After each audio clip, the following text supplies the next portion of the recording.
And you, as a single mother, you're trying to make ends meet. You're trying to make things come in together.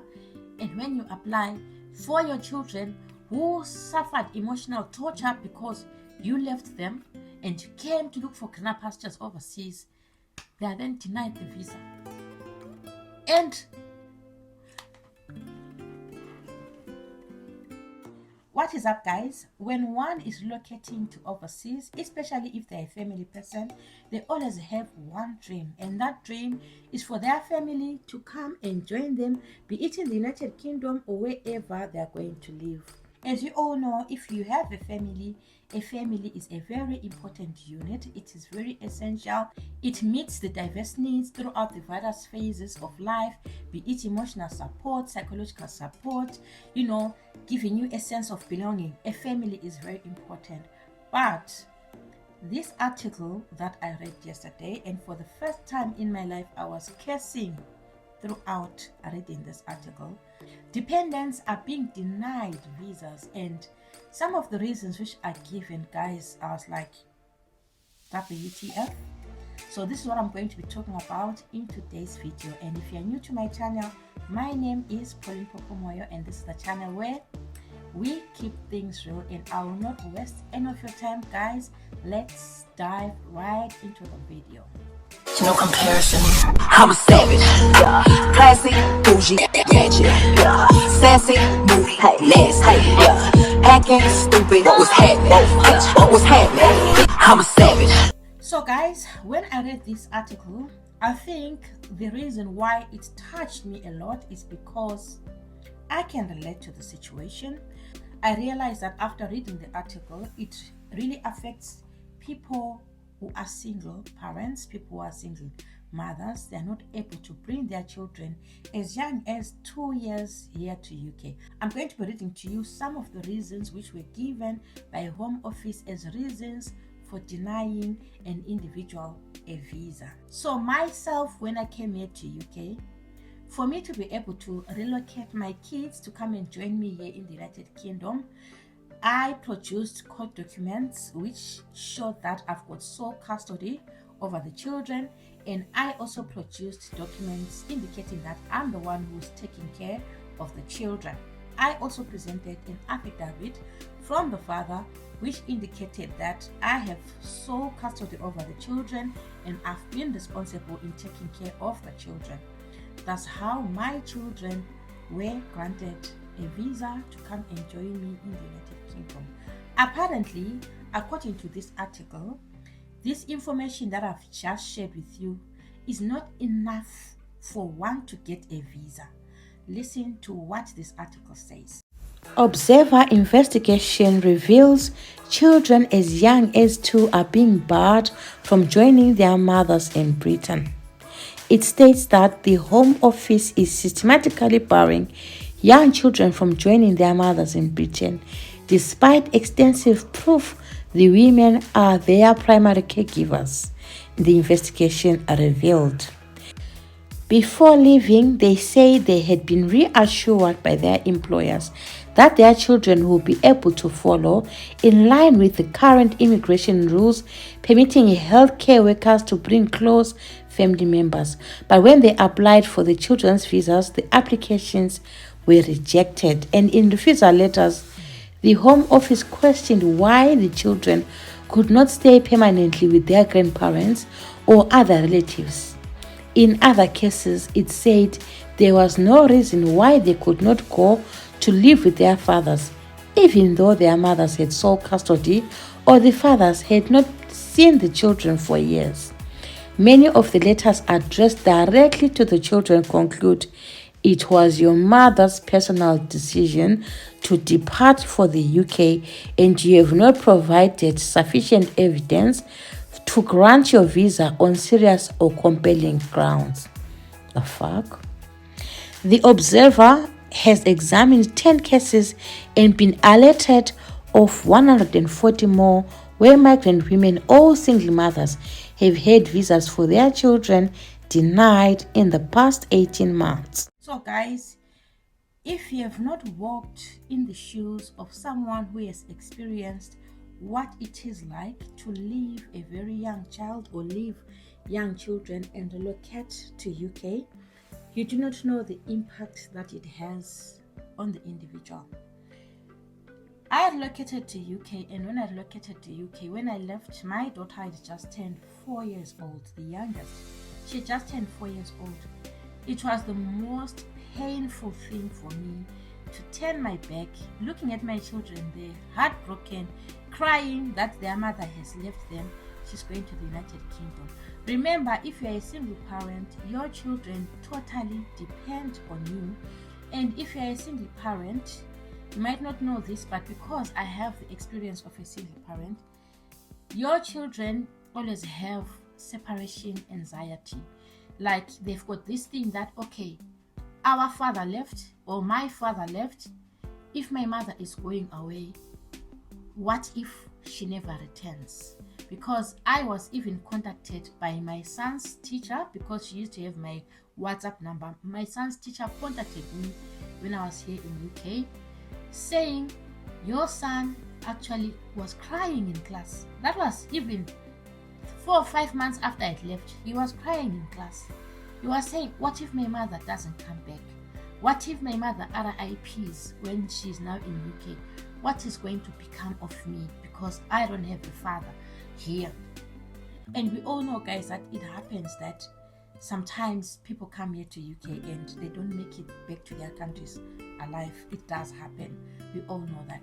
So when someone is relocating to overseas, it is emotional torture, not only for you, but for the children that you are leaving behind. So can you imagine that emotional torture on your children, and you as a single mother, you're trying to make ends meet, you're trying to make things come in together, and when you apply for your children who suffered emotional torture because you left them and you came to look for greener pastures overseas, they are then denied the visa. And from the visa application, they are told it was your mother's choice to relocate to the United Kingdom. If my mother was not needed in the United Kingdom, she was not going to relocate to the United Kingdom. The reason my mother relocated to the United Kingdom is because there is a critical shortage of healthcare professionals. If there was no critical shortage of healthcare professionals and she wasn't needed in this country, she wasn't going to be granted a visa to come to this country. But because she is also needed in this country, that's why she was granted a visa to come and work in this country. Why would you want an individual to benefit the country's healthcare system but not her family to benefit as well? Why wouldn't you want the family to benefit as well? Why wouldn't you want a single woman to have their children join them? Why? And if you are giving me a reason like they can stay with their father, do you know what sole custody means? It means you are both the mother and the father of these children. Forgive me, guys, I'm getting emotional, because if you have never walked the path of single parenthood, you do not know half the struggles single parents go through to be able to provide for their children who are overseas, as well as bring their children over here and be able to provide for them while they're here in the United Kingdom. Because I'm in a similar situation. I'm trying to imagine a situation whereby I am actually denied my children to come and join me here, while I am here working day in, day out, busting my ass day in, day out, working for the UK's healthcare system. Then at the end of the day, after working so hard, after providing my services, after paying all the taxes, after doing everything, at the end of the day, I'm denied to have my children come over to join me.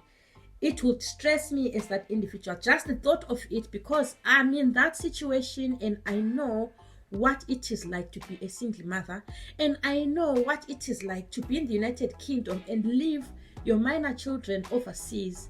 It doesn't matter whether they are with your parents, because my children were in good hands, but they are not my parents' children, because you can see they are saying, oh, why don't they stay with their grandparents? If they are their grandparents, they are not their parents.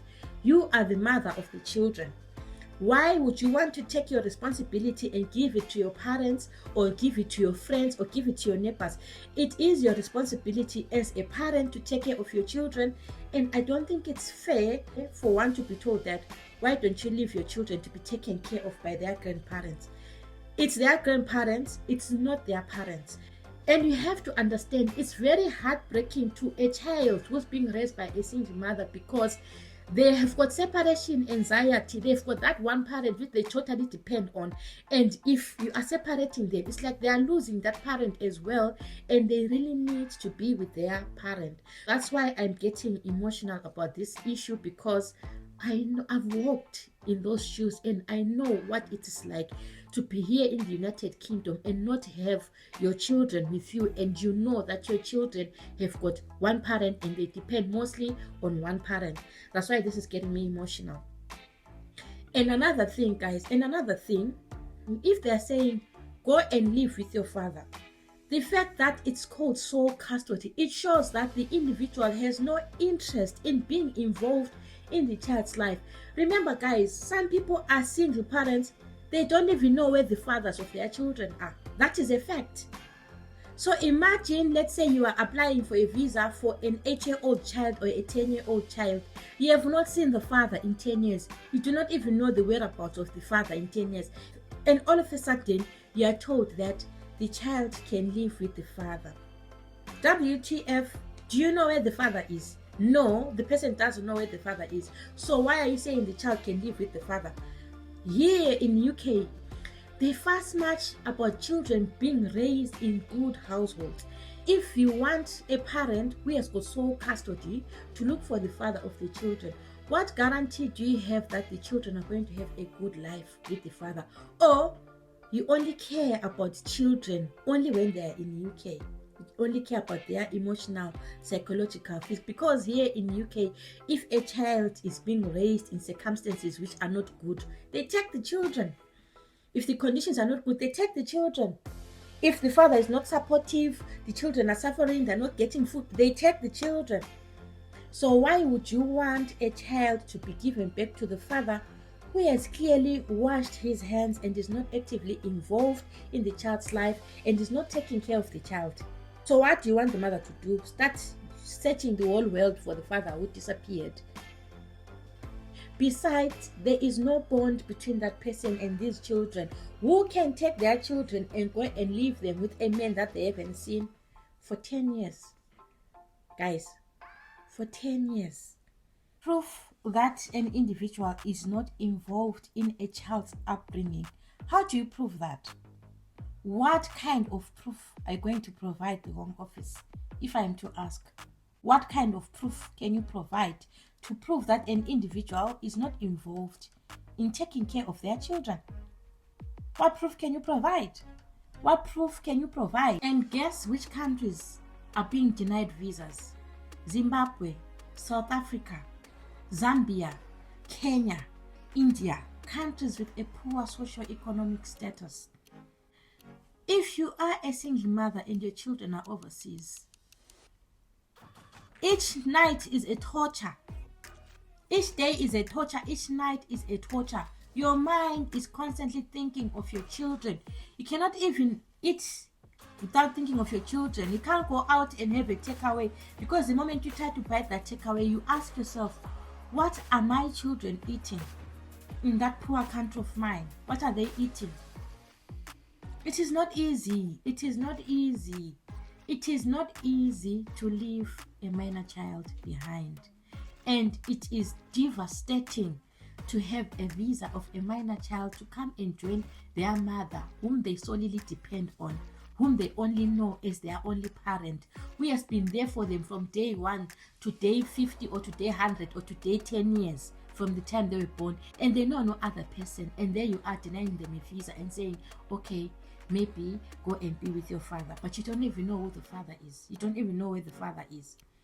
In my opinion, because I am entitled to my opinion, if a person is a single person and has got sole custody over their children, they should be granted a visa. But this is my own opinion, because I myself as an individual who came here and was a single mother was granted the visa for my children because I produced evidence that I have sole custody of the children. I produced court documents which indicated that, and all the proof that I'm the one taking care. And if I've provided such proof, may I please be granted a visa? Because it is difficult for me as an individual to be working without my children, because they depend on me. It's different if you are in partnership with a husband and you know that your children are in the safe hands of your husband, or your husband is going to come together with your children. And it's very different for children who grow up with both parents. They know that they can depend on one parent or on the other parent.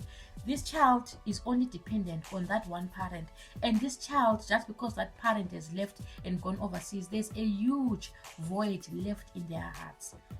Their heart is broken, and if you're denying them the visa, you're breaking their hearts even more. If they're being denied a visa, it means they're not going to see their parents, and if they're not going to see their parents, they're not going to join their parents. It's heartbreaking. It is heartbreaking. Even this new rule which has been put in place that people should not bring their dependents, it's not fair. It is not fair. But that's just my opinion. You let me know what you think in the comment section. Otherwise, I'm sorry I've ranted, because this topic, it actually touched my heart, because I know what it is like to be a single parent in overseas and not have your children with you. I know the difficulties and the challenges that other single parents face. The test of the pudding is in the eating. I have ate the pudding and I have ate plenty of it, and I know what it is like. That's why my heart breaks for these single mothers who are being denied the opportunity to be reunited with their children. Otherwise, thank you so much for watching, guys. I will see you in my next video. Bye.